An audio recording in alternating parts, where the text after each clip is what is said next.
I set this LPS reef tank up just over a year ago, and after a few hiccups, I've now got it singing. So today I'll share the simple secrets to my success with this tank by talking you through how I run the thing and telling you what my parameters are. We'll start with light and flow because those are the two areas people are most surprised about when they see this tank. My main light is a Kessil A360X and it's flanked by two 12-inch AI blade grows. Now on the face of it, that is a lot of light for such a small LPS tank that measures 24 inches by 24 inches by 16 inches tall, but the lights are set for coverage rather than power. And as you can see, the part output is between 80 and 150 across the entire tank, which is perfect for LPS corals. The blades are not especially powerful lights to start with, and I've set them to a peak of around just 60%, with the Kessil set to a peak of just 25%. And the lights are also about 12 inches off the water surface, which smooths out the spread and also makes access to the tank, as well as top-down viewing, much easier. As far as the spectrum goes, to be completely honest, I just played around with the Kessil slider until it gave the most pleasing look to my eye. And the same is true of the blades, which ramp up to maximum on the royal blue channel in the evening to give the full-on Chernobyl fluorescence that I love. As to flow, I have 4 AI Nero 5 power heads, which again, on paper at least, is too much juice. But again, they're all dialed way down and are set to a maximum intensity of just 20%. I did try just 2 power heads to start with, but because my aquascape takes up so much of the tank, the flow just didn't get around properly, and the coral's movement is much more even. Now I have 4 power heads. The downside, of course, is that the 2 Neros at the front of the tank get in the way of my view, but that's a trade-off I'm personally prepared to make, given how important flow is for coral health and growth. Now in terms of filtration, this system is pretty simple, and I have a filter roller to keep the water crystal clear and to remove uneaten food before it breaks down, and the rest of the sump is taken up by a refugium powered by a single Tundi 8831 light. Now that refugium has been extremely effective at keeping my nitrate low, to the point that I have to dose liquid nitrate from time to time to avoid my levels bottoming out. But it doesn't really control phosphate, and until recently my phosphate was running as high as 0.4 parts per million. So to keep on top of that, I started adding tiny amounts of lanthanum chloride in the form of phosphate RX. Now this really is spicy stuff, so I literally add only 1 or 2 drops per week into my filter roller, and my phosphate is now about half what it was before, so at a much more acceptable level. Now I'm not sure if I'll want to use this stuff long term, but it's certainly done the job of bringing my ultra high phosphate levels down. In terms of calcium and alkalinity, until recently I was using Calcwater to maintain both of those, but I stopped adding calc about 6 months ago because I was running the stuff on 3 tanks, which was proving too much maintenance for me because I had to mix up 3 batches and top up the containers every fortnight. So instead, for this tank I've switched to a 2-part dosing solution by Reef's Elements called ZPH+. It's a sodium hydroxide based system, so it should boost pH quite significantly, although I don't monitor my pH on this tank, so I can't tell you where mine sits.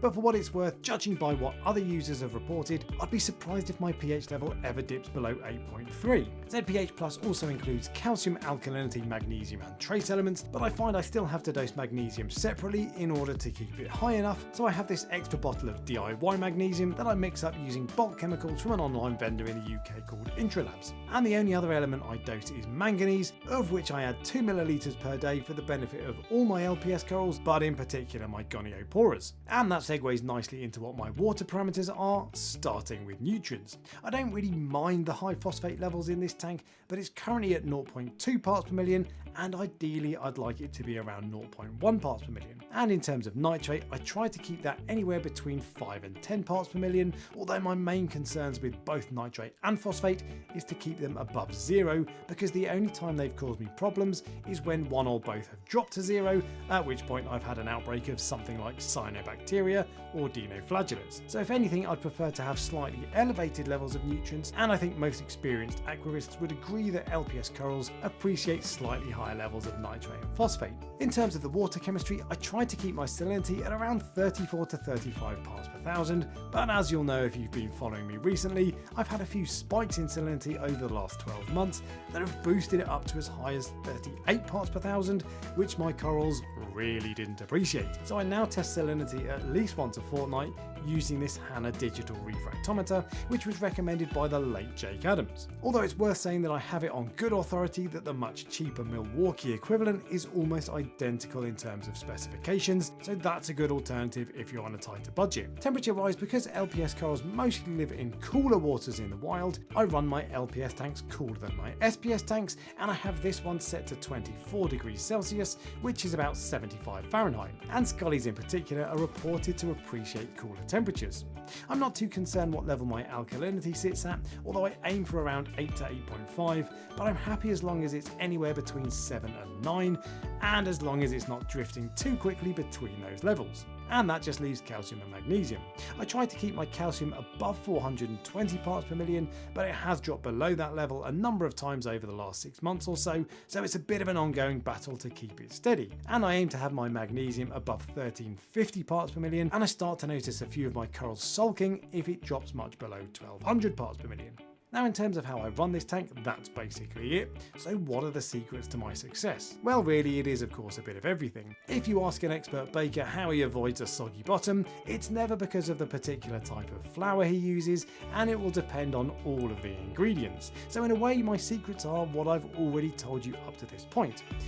However, there are two key areas that I've found that have given me the most success in the last 6 months, and they are salinity and magnesium. Most of the times my corals have been sulking, it's been caused by either high levels of salinity or low levels of magnesium, which is why I spent over £300 on a salinity tester.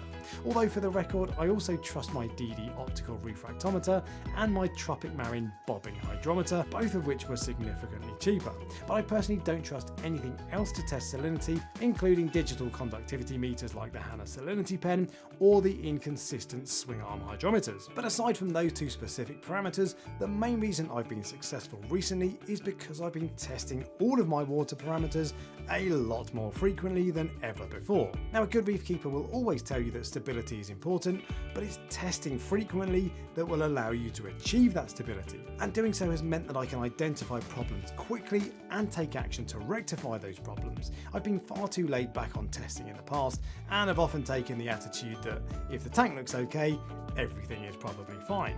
But the little bit of extra time I've spent on testing every week has given me 10 times more benefit than I've ever got from dosing amino acids, tinkering with various trace elements, feeding my corals, or even upgrading my lights. And now I feel much more in tune with what my corals need to stay happy, and more importantly, what to do when they're looking sad. Now, my methods aren't anything new, innovative or complicated, and while I love hearing about new understandings in the hobby, such as the importance of things like bacteria and the microbiome, following the basics like I do is the way people have been achieving success in this hobby for decades. So I personally prefer to sit back and watch others experiment at the bleeding edge of our hobby and wait for proven results that numerous people have been able to replicate successfully for months or even years. Now, I'll be doing a full update on the last 6 months of this tank over on my Reef Talk Extra channel soon, so head over and subscribe there if you want to hear about all the things I didn't say in this video. And if you've got any questions, put them in the comment section below on your way to the like button, and until next time, happy reefing.